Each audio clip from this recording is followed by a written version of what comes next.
네, 중국 갑조리구 자 정기 8라운드 결과인데요. 자 지금 오늘 우리나라 선수가 5명이 이제 출전한 과정에서 자 이제 장수성과 수볼 항저우의 박정환 선수가 중국의 주장전 미팅 선수에게 승리를 거두면서 팀의 승점을 2점을 얻어놨네요. 네, 그렇습니다. 박정환 선수가 뭐 중국 랭킹 상위권의 미팅 선수를 꺾으면서 이제 팀의 승점을 가져오는 데 역할을 했고요. 네, 장수 팀과 수벌 항저 팀 한국 선수들이 둔 건 아닙니다만 굉장히 주목을 끌었던 대국이 하나가 있었는데 바로 황인숭 선수, 지금 네. 김지석 선수와 대국하는 황인숭 선수와 우광야 선수의 바둑에서 네. 4패빅이 났습니다. 그래서 네. 재대결 끝에 황인숭 선수가 우광야 선수에게 승리를 거두었습니다. 네. 2승 2패이지만 주장전을 승리해서 이렇게 2점이 되는 거군요. 네, 패배한 팀은 1점을 가져가게 됩니다. 네. HY하고 베이징 이쪽에서도 뭐 결국 2승 2패에서 커제 선수가 주장전 승리해서 2점을 좋아해 팀이 가져갔고요. 네, 뭐 최근에 가장 중국에서 핫한 기사 중에 한 명인 커제 선수, 또 다른 정상급 기사 터자시 선수를 꺾으면서 최근의 기세가 헛되지 않았다는 것을 보여주었습니다. 네, 이세로 선수가 광시 팀에 있는데요. 역시 주장전을 이세로 선수가 승리를 거두면서 2승 2패가 맞네요. 네, 그렇습니다. 또 주장전 승리로 2점을 얻었습니다. 네, 또 그 과정에서 이동훈 선수는 이세돌 선수의 상대 팀에서 본인도 승리를 거두었고요. 네. 지난 라운드에서는 한국 기사들의 활약이 두드러졌습니다. 자, 항저우견의 강동윤 선수 승리를 거뒀지만은 역시 2승 2패로 주장전을 승리 거둔 충칭 팀이 2점을 얻어갔습니다. 지난 라운드에서 한 가지 아쉬움이 있다면 강동인 선수가 속기가 아니라 주장전으로 나와서 구리 선수와 상대했다면 어떤 바둑을 보여줬을까 그런 아쉬움은 남는데요. 네. 지난 라운드에서 강동인 선수는 자신의 역할을 다 하긴 했습니다만 어쨌든 빅매치는 아니었기 때문에 네. 그런 아쉬움을 남겼습니다.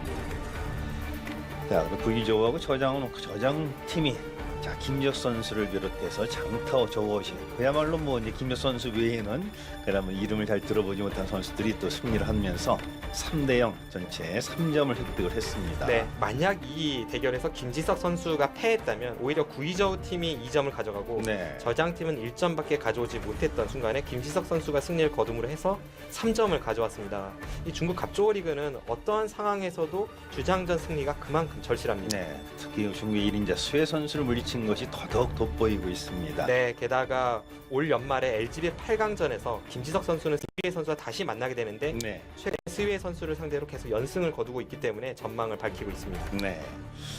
상하이 팀 역시 연루했나요? 역시 후야위 선수 주장전의 승리 말고는 나머지 산둥 팀이 판팅이 저루양 잉스슝 선수 네. 승리를 거두면서 3점을 획득했습니다. 지난 라운드에서는 상하이 팀의 나연 선수가 출전을 하지 않았습니다. 그런데 네. 제가 보면 이 상하이 팀은 나연 선수가 출전을 하지 않는 순간 상당히 을조리그 강등이 유력한 팀이기도 합니다. 네.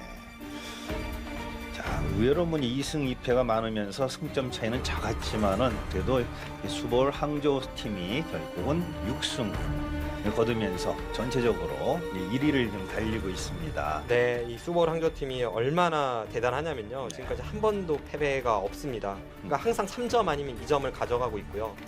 승점 차이가 이 팀하고 굉장히 차이가 나네요. 네, 대부분을 3대1이나 4대0 승리를 가져가면서 단 2차례만 2대2가 나왔는데 그것도 주장전 승리를 가져가고요. 네. 대단합니다.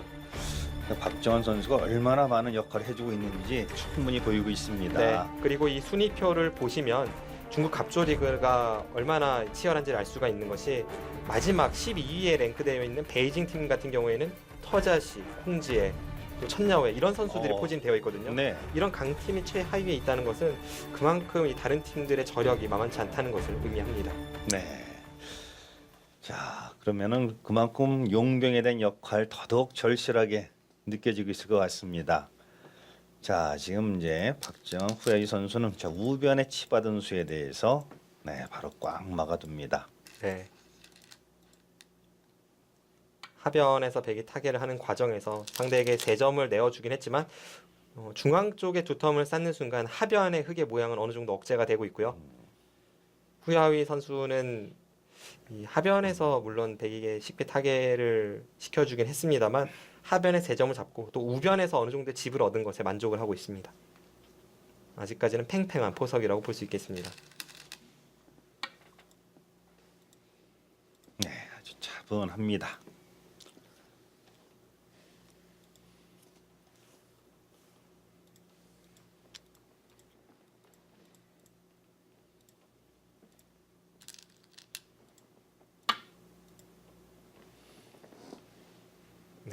자리 지나가는 길에 선수 활용이라고 할 수 있습니다. 흙이 안쪽으로 막는 것과 중앙으로 미는 것 두 가지가 있는데 안쪽으로 막으면 보통 이 교환만 해두고 손을 뺍니다. 네. 이 교환의 의미는 상대가 먼저 두었을 때 이 날일자를 방해했다는 것에 의미를 두고 있죠. 네. 그리고 만약 흙이 위쪽으로 민다면 그때는 이곳을 들어가서 이런 식으로 정리가 되는 바둑도 있습니다.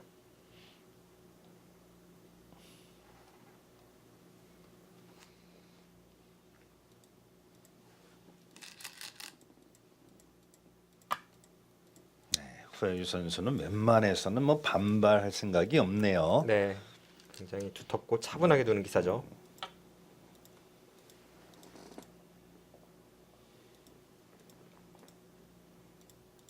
지금 일반적인 수는 아니죠. 보통은 한 칸을 띄어서 지키는 경우가 많은데 한 칸을 띄지 않고 여기를 붙였다는 것은 글쎄요. 일단 상대에게 늘게 해줘서 보통은 악수지만 좀 더 발빠른 수를 의미합니다. 보통 아마추어한테는 저렇게 두지 말라고 하는 거 아닙니까? 그렇죠. 최근에 이 초일류 기사들의 바둑들을 보면 상식이 많이 파괴가 되었구나 하는 것을 느낄 수가 있습니다. 굉장히 실전적인 형태로 빈삼각도 서슴지 않고요. 네. 그리고 지금 보신 바와 같이 저런 식으로 붙여서 과거에는 속수로 불리우던 상대를 늘게 해주는 수도 자주 등장을 합니다.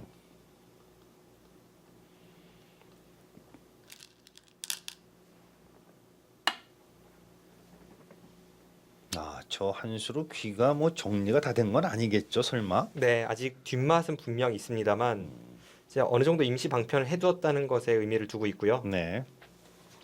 그냥 이 교환 없이 날일자를 갔을 때에는 흙이 3-3을 들어가는 수가 꽤나 통렬하기 때문에 지금 이렇게 해 둠으로써 상대가 3-3을 들어왔을 때 늘어서 싸우는 자세가 이 교환 없이 3-3을 들어와서 맞고 흙이 젖혀 있는 자세보다 낫다고 보는 것 같습니다.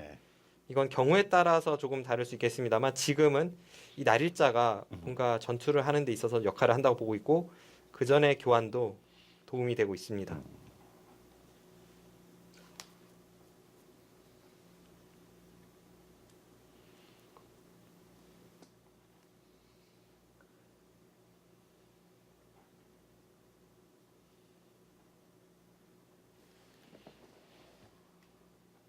이제는 흙의 선택인데요. 흙은 좌하귀를 건드리거나 아니면 그쪽을 두지 않는다면 달리 둘 곳이 상변 정도밖에 없습니다. 예, 웬만한 곳은 벌써 다 정리가 됐습니다. 그렇습니다. 뭐 하변 같은 경우에는 지키는 것이 별 볼 일이 없어요. 지금 뭐 이런 식으로 최대한 모양을 넓혀봤자 오히려 상대에게 젖혀 있는 타이밍만 내줄 뿐 흙의 이수와 백에 젖혀 있는 수의 교환은 흙이 대손해입니다. 네. 지금은 3점을 따낸 자세가 두텁기 때문에 백이 이런 식으로 오는 것이 오히려 날일자 사이가 얇고 받아주어도 뭐 별것은 없습니다.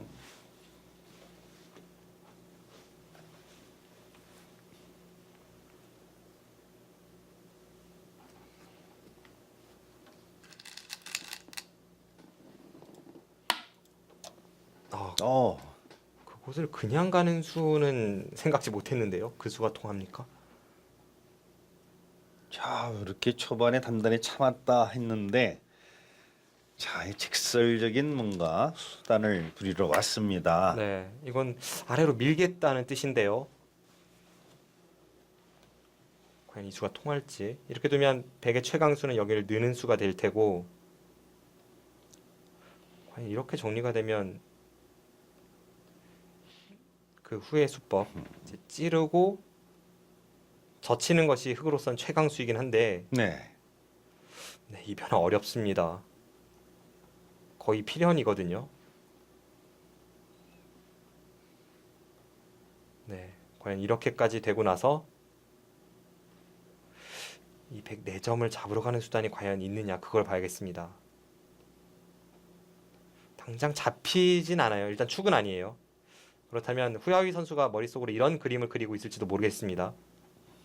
이렇게까지만 된다면 다시 흙 3점을 버림으로 해서 이런 식의 정리는 그럴듯하네요. 이건 뭐 중앙이 오히려 더 시커매진 거 아닌가요? 네, 이건 흑의 성공입니다. 네. 지금 이 그림을 머릿속으로 그린 것 같아요. 그럼 백동수를 잘해야 되겠는데요. 역시 참을 네, 때 그냥 참은 게 아니었네요. 그렇습니다. 이곳을 두었을 때는 분명 이런 수단을 보고 있었겠죠. 그냥 막상 당원하니까 놀라운 슬기인데요. 뭐 실전 가치는 되지는 않겠지만은 역시 후웨이 선수 아주 신중한 수일기가 돋보이는 선수네요. 자, 박지원 선수 과연 어떻게 대응해야 되나요? 네, 아예 원인 제공을 안 합니다. 네, 뭐 방금 전에 그 수순이 길긴 합니다만 두 선수 정도의 레벨이라면 제가 볼 때는 한 20초면 충분히 읽을 수 있는 그런 수순이었기 때문에 박정환 선수도 걸려들진 않았습니다.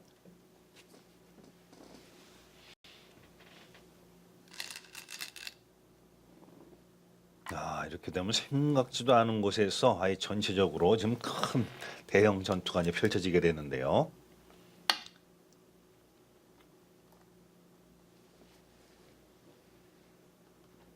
네, 그래도 이 치중수 역시 후야오이 선수가 저력이 있다는 것을 보여주는 한 수이고 사실 이 수 자체는 수읽기가 그렇게 어렵지 않습니다만 네, 이 수를 받기 때문에 초반에 한 칸을 띄었다는 것 거기서 참 놀라운 그런 수읽기를 느낄 수가 있습니다.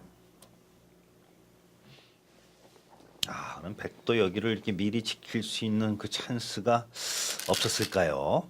아직까지는 뭐 이 수 결과가 어떻게 좋을지 나쁠지 모르지만은요. 네, 막상 생각지 못한 걸 당할 때는 좀 당혹스러울 것 같습니다. 그렇습니다. 만약 박정환 선수가 저 변화를 좀 경시하고 있었다면 그럼 약간은 좀 흔들릴 수도 있는 그런 타이밍입니다.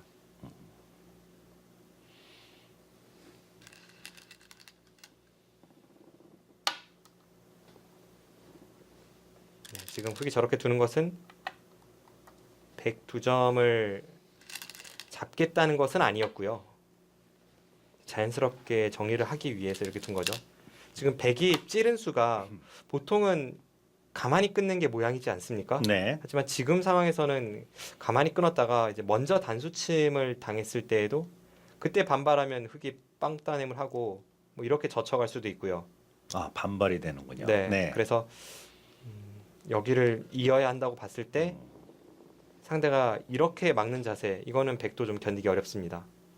그래서 이 부분에 단점을 남겨두고 이제 한 점을 잡기 위해 찌르고 끊었습니다.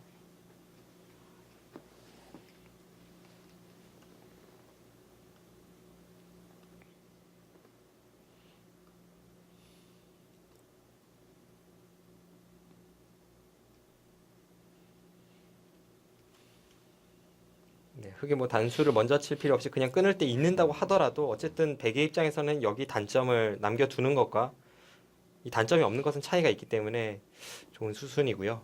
있고 뭐 흑이 여기 단수 치는 것까지는 흑의 권리라고 볼 수 네. 있습니다.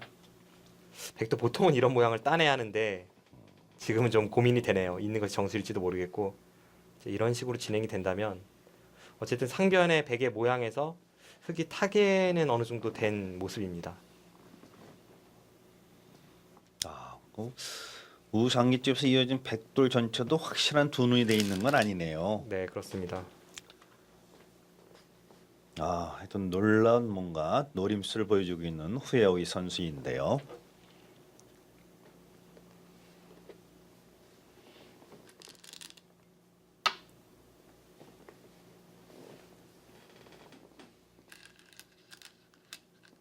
지금 판 전체를 둘러보면 어느 정도 서로 모양이 정리가 되어 있는 바둑입니다. 이런 식으로 국면이 단순할 때 후야위 선수가 굉장히 능력 있는 선수거든요. 네. 후야위 선수의 약점이라면 좀 상대가 의외의 곳에서 흔들어 갈 때 그때 후야위 선수가 당혹스러워하는 모습을 많이 봤었는데 오늘 박정환 선수가 좀 그런 전략을 잘 들고 나왔으면 좋겠습니다.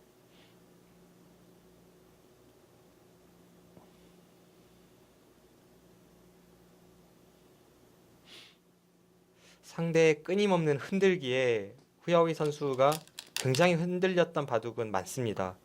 뭐 대표적인 바둑을 꼽자면 예전에 응시배에서 후야위 선수가 이세돌 선수에게 중반 이후 대역전패를 한 차례 당한 적이 있고요. 네.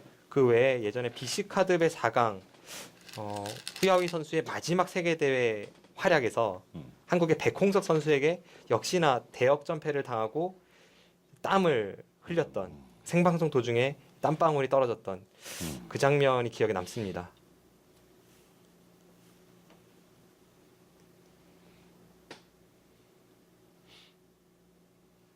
흔들기에 강한 그런 선수 기사들에게 이제 조금 약한 면모를 보여주고 있군요. 네. 또 후야위 선수는 기본적으로 이 선수가 굉장한 장고파이기 때문에 중반 이후에 초읽기에 몰렸을 때 그때가 약점으로 꼽히거든요. 네. 물론 초읽기 상황에서 상대적으로 그렇게 많이 흔들리는 선수는 아닙니다만 어쨌든 중반전에 초읽기를 몰렸다는 것 자체가 하나의 약점이 될 수가 있죠.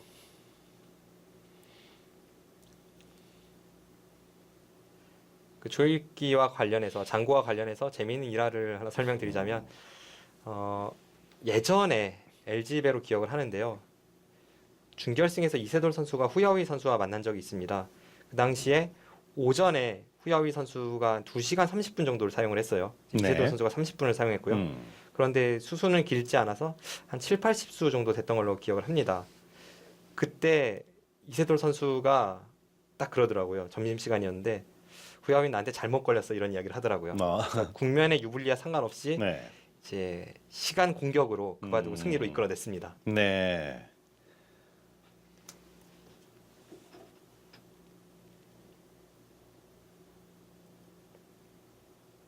요즘에는 요 속기전도 많고 하기 때문에 뭔가 요즘 시대에 살아남으려면은 적응을 해야 되는 거 아닌가요, 이제?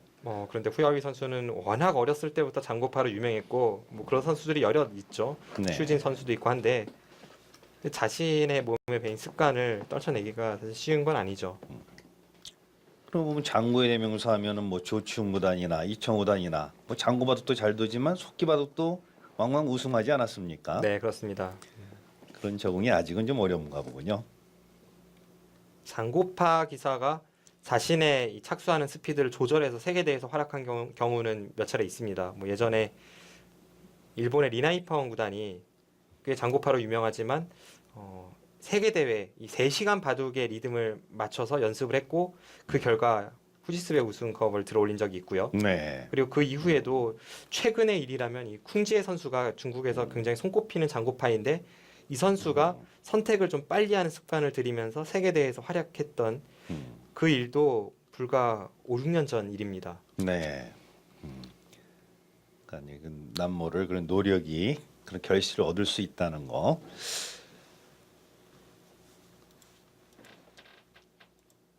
자, 어쨌든 그 상변에서 보여준 후야기 선수의 이 수일기 일단은 그 생각 자체가 상당히 놀랍습니다. 네.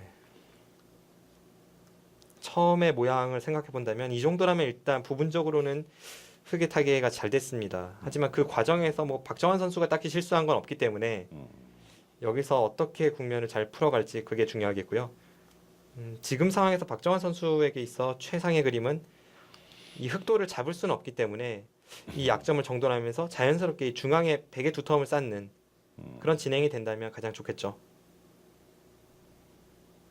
뭐 나와 끊는 수는 뭐 훅도 못할 것 같으니까 먼저 뭐 공격할 수 있는 여건이 안 될까요? 조금 애매한 부분입니다. 지금 당장은 이쪽을 나와서 끊는 것이 양단수가 되어서 항상 흙이 무리긴 합니다만 네. 예를 들어서 백이 이런 식으로 가장 강렬한 공격을 했을 때에는 좀 이야기가 달라질 수는 있습니다.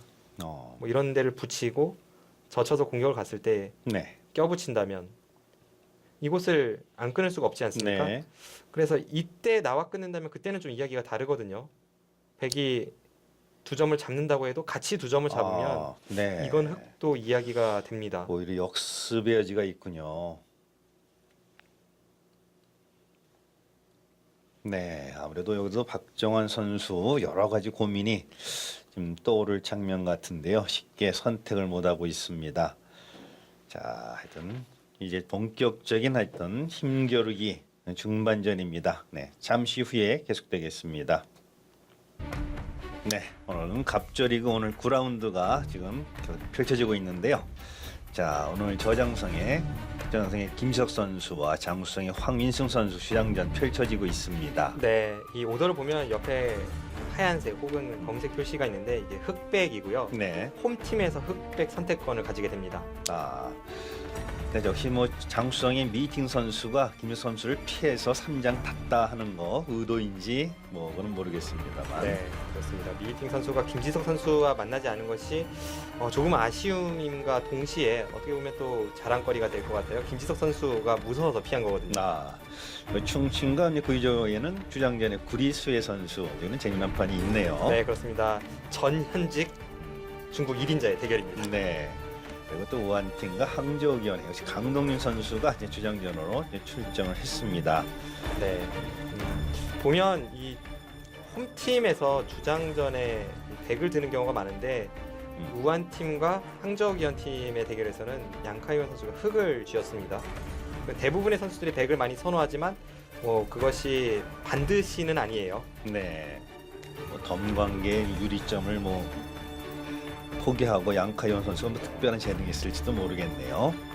역시 베이징 광시전에는 뭐 주장전에 청야오의 랴오싱원 선수 조금 어렵습니다. 광시팀 선수들은 신sen 선수가 신인왕 출신인가요? 네, 천신현 선수가 지난 2014 중국 갑조리그에서 신인상을 수상을 했는데요. 네.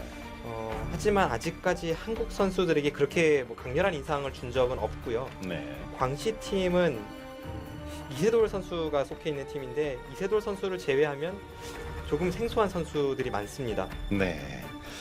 자, 그리고 이제 산동과 주아이 팀에서 역시 뭐 장애이제, 커제. 자, 이쪽도 뭐 상당히 세계대회에 흥정을 냈던 선수들 주장전에 제대로 만났습니다. 네, 제가 2015 중국 갑조리그 8라운드까지의 결과를 놓고 봤을 때 가장 의외인 것이 산동팀이 하위권에 있다는 건데요. 네. 그 뒤에서 두 번째거든요. 그런데 이 선수들의 면면을 보면 장애이제, 판팅이, 저우르양 무려 3명의 선수가 세계 챔피언 출신입니다. 그러네요. 그럼에도 불구하고 아직까지는 힘을 내지 못하고 있습니다. 네.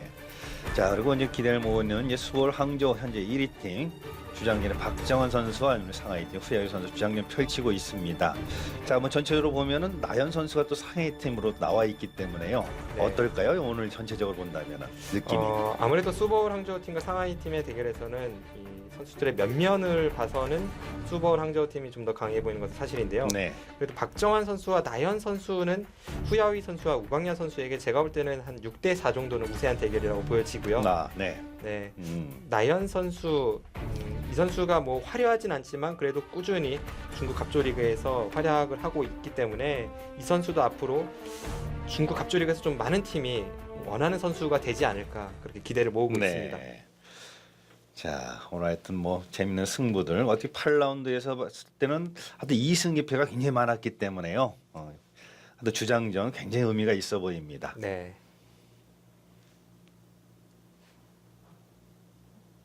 네, 다시 김지석 선수의 바둑인데요. 오늘 평소보다 훨씬 적극적인 행마로 남들이 두지 않는 길을 갔던 김지석 선수라서 이 바둑은 어떻게 앞으로의 행마가 펼쳐질지 전혀 예측이 안 되는 한판입니다. 네.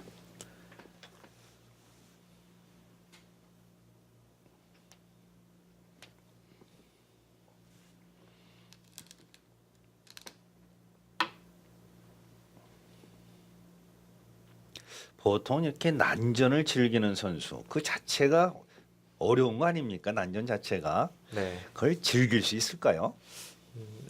본인의 전투력을 믿는 경우가 많죠. 그리고 예전에 이세돌 선수 같은 경우에는 서로 뭐가 뭔지 모르는 그 순간을 즐겼습니다. 그리고 정말 눈앞이 뿌연 그런 상황에서 상대보다 자신의 능력이 더 낫다라는 그런 확신이 있었기 때문에 네. 접전을 이끌어내는 것이고요.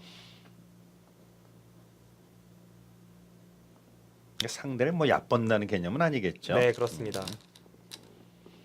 최고의 자신의 장점을 살려서 판을 이끌어가겠다는 의지인데 이 김지석 선수가 오늘 남들이 가지 않는 그런 제가 아까 표현을 하기에는 마치 젖바둑을 두듯이 행마를 하고 있다라고 설명을 드렸습니다만 네. 절대 이 심리적으로 뭐 얕보거나 그런 부분은 없을 거고요. 제가 평소에 이렇게 이야기를 나눠봐도 오히려 초일류로 갈수록 상대를 경시하지 않습니다. 네.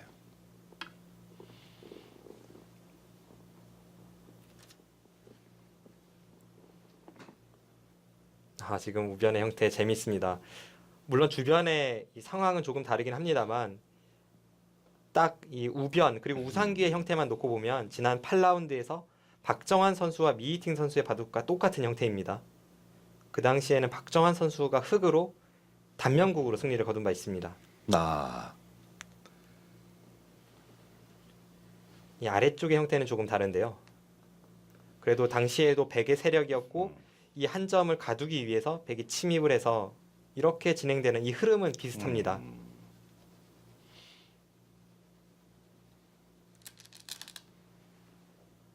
예, 일단 가다 놨습니다.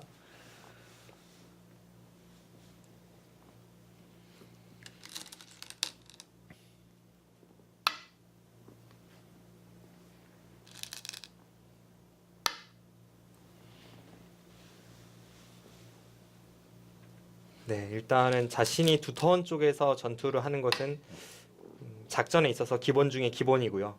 그래서 김지석 선수가 이 흑의 4칸 사이를 귀를 받고 단단하게 만들어주는 것이 아니라 이쪽을 침입을 해서 계속 자신의 세력권 안에 이 흑 한 점을 가두고 있습니다.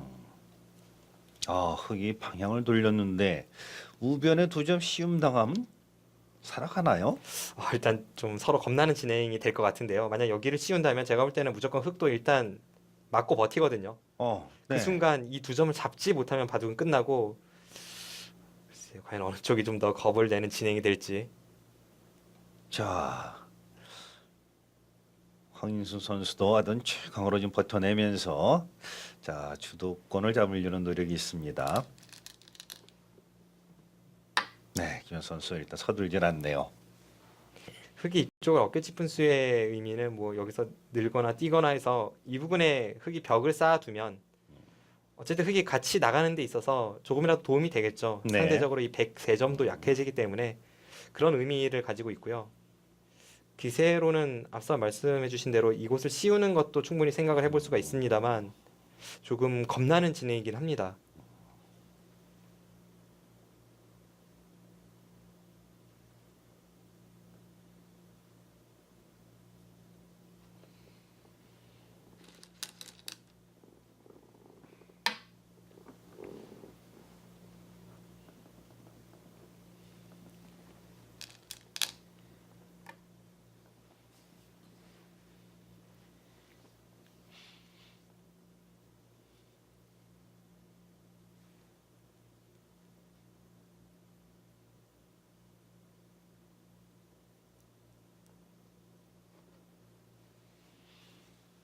과거의 한국 바둑계에서 이 한 방으로 전세를 뒤집는 것에 가장 능했던 그런 평가를 받았던 선수가 뭐 최철환 선수라든가 원성진 선수인데 최근에 보면 저는 이 김지석 선수를 꼽고 싶어요.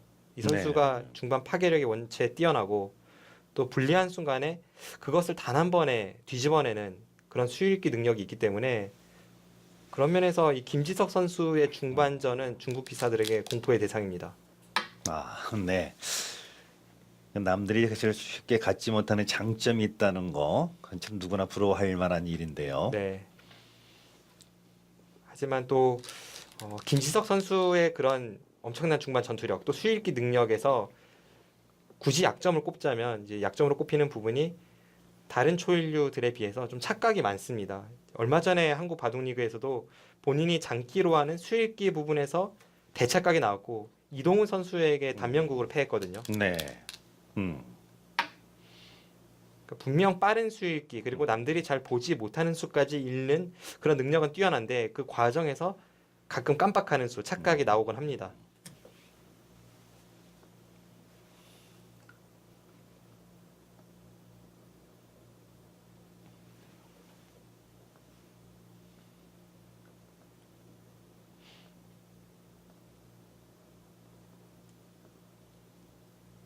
자, 아무튼 뭐 백도 일단 다 받아서 실리를 딱 챙겨놓고 버팁니다. 네, 이렇게 되고 나서 보니까 이쪽 부분에서 누가 주도권을 줄지가 참 중요해 보이는데요. 지금 백이 실리를 얻으면서 일단 집으로 균형을 맞추고 있기 때문에 이제는 황인숭 선수도 마냥 탈출이 목적은 아닙니다. 서로 간에 흑이 백을 양분해서 공격하는 형태가 될지 아니면 김지석 선수가 자신의 세력권 안에 이 흑도를 가두면서 또 나중에 이런 약점도 조금 노리는 그런 흐름으로 갈지 지금부터의 주도권 싸움이 아주 치열할 것으로 보입니다.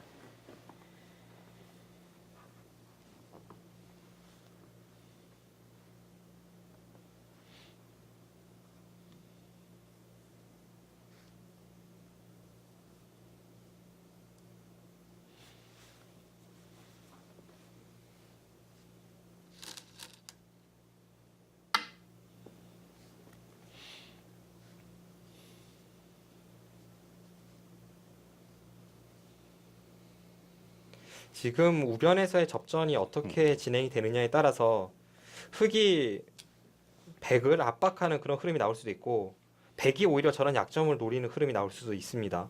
또 이 두 칸 사이도 아직은 완벽하진 않고요. 네. 그런 면을 볼 때 지금은 뭐 당장 상대를 부러뜨릴 수 없다고 할지라도 좀 자신의 돌을 두텁게 만들고 나서 주도권을 쥐는 것이 참 중요한 국면입니다. 지금 저 부친수에 대해서 흑이 어떻게 받을지가 좀 궁금하네요. 흑이 호구를 친다면 가장 기본이 되는 행마이긴 합니다만 이것은 자신의 모양도 무너짐과 동시에 당장 여기를 끊어왔을 때 흑이 연결은 될 것 같습니다만 이 자세가 워낙 좋지 않습니다. 흑이 이렇게 두면 연결은 돼요. 이 한 칸 사이가 약점이 있어서 백이 끝까지 끊어갈 수는 없지만 이 한 점을 잡는 순간 이미 백돌이 두텁게 처리가 되지 않았습니까? 네. 그 후에 이런 식으로 씌어가면 이 부분의 흑돌이 굉장히 괴로운 형태가 될 수밖에 없죠.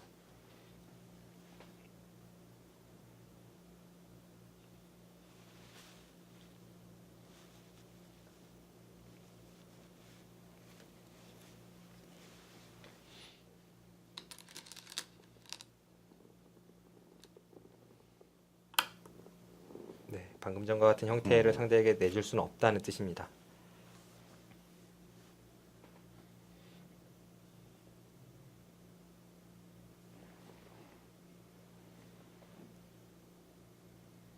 당장 끊어가기에는 백도 형태가 완벽하진 않습니다만 앞으로 주변이 조금만 두터워진다면 끊어갈 여지는 충분히 생겼어요. 백이 끊는 방법에 있어서는 이렇게 양분할 수도 있고 뭐 이렇게까지 갈 수도 있는데 당장은 조금 무리입니다. 당장은 이런 식으로 정리가 된 후에 여기 약점이 있어서 이쪽을 끊는다면 네. 흑이 여기가 선수죠. 네. 이건 오히려 백이 잡힙니다.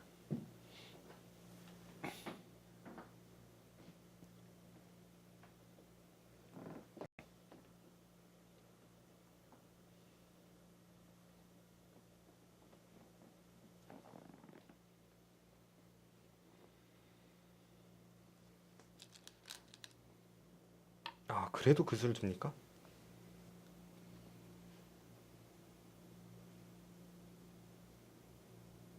지금 당장 그곳을 줄 거라고 예상치 못했는데요.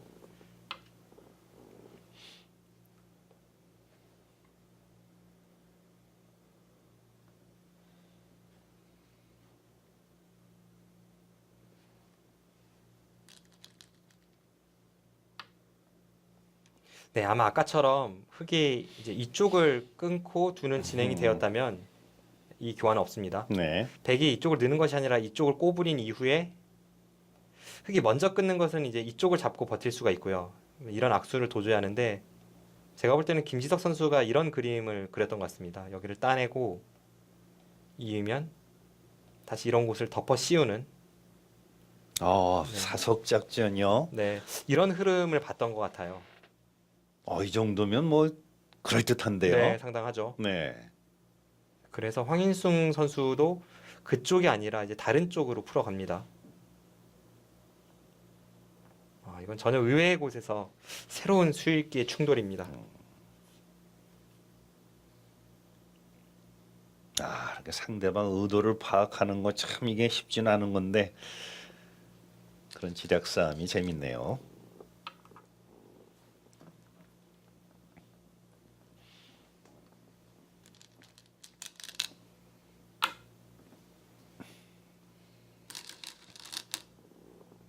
네, 지금 서로가 참 겁나는 진행이죠. 지금 백도 약점이 많고 그런데 백의 약점을 흑이 잘 찔러 들어가지 못한다면 어쨌든 좌측의 흙 4점은 이미 양분이 되었고요.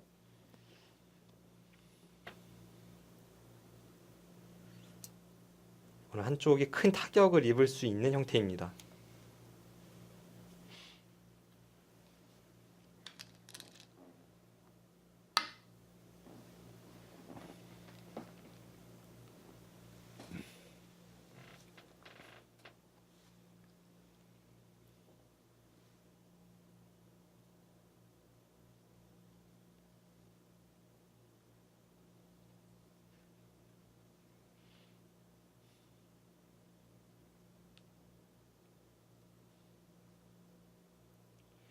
지금 애매한 타이밍에 호구를 쳤기 때문에 흙도 왠지 반발을 하고 싶은 생각은 듭니다.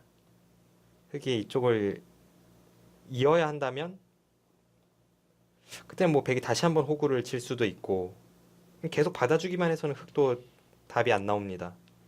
이건 뭐 네. 이쪽만 끊어졌다 뿐이지 흙 형태도 별로 좋지 않고 그렇다고 백이 약점을 노리지도 못했고요. 반발을 한다면 지금이 이쪽을 끊을 타이밍인데 과연 이쪽에서의 수익기 싸움이 어떻게 될지.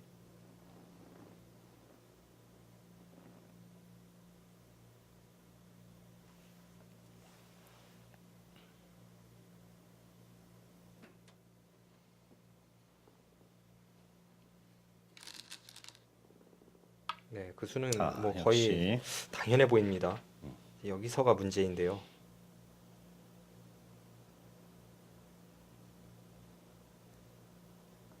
좀 두고 싶은 데가 많네요, 갑자기. 네. 우변 쪽에 102점을 포기할 수밖에 없다면 웬만한 상황이 아니고서는 흙의 성공으로 보입니다. 왜냐하면 백이 이곳에 흑도를 양분시키면서 차단을 하긴 했지만 이곳은 확실한 형태는 아닙니다. 아직까지 백도 약점이 남아있고 이 흑도를 완벽히 제압한 모양도 아니고요. 네. 그에 반해 흑이 이쪽에 있는 백도를 제압한다면 그건 바로 집으로 환산이 되기 때문에 글쎄요. 이 그림은 좀 더 백이 좋은 수익기를 보여줘야 되는 상황으로 보입니다.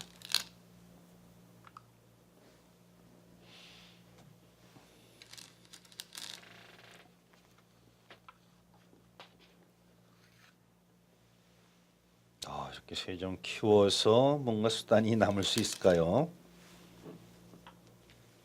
지금은 이 백도를 버린다고 하더라도 뭔가 활용이 더 돼야 돼요.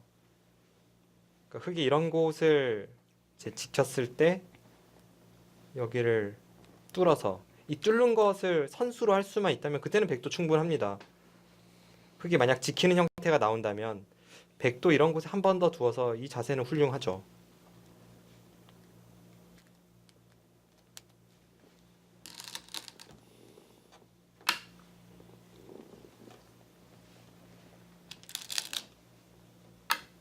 네, 여기서 과연 뒷맛이 어떻게 될지 그게 문제입니다.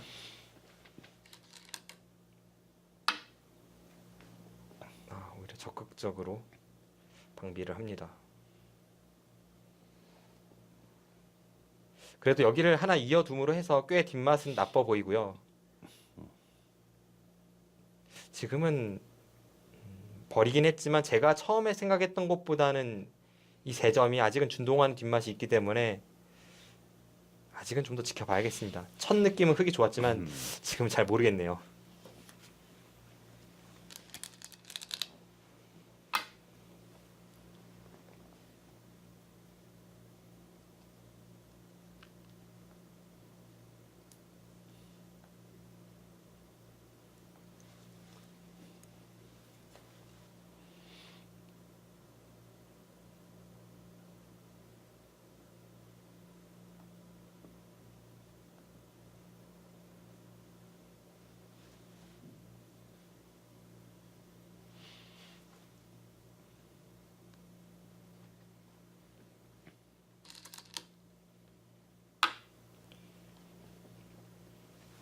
네, 돌이켜 보면 김지석 선수가 다른 길이 있었음에도 지금 이 흐름이 나쁘지 않다고 보고 이런 선택을 한 것이거든요.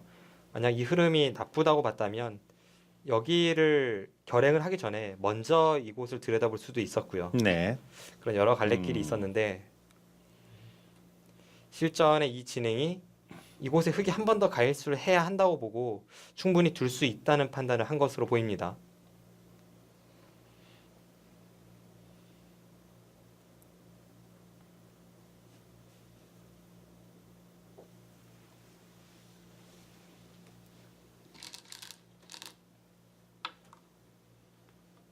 자, 그래도 흙은 끝까지 뭔가 활용을 노리면서 자, 문제가 이제 과연 우변을 손을 뺄 수 있느냐 없느냐 자, 관심사로 좀 떠오르고 있습니다.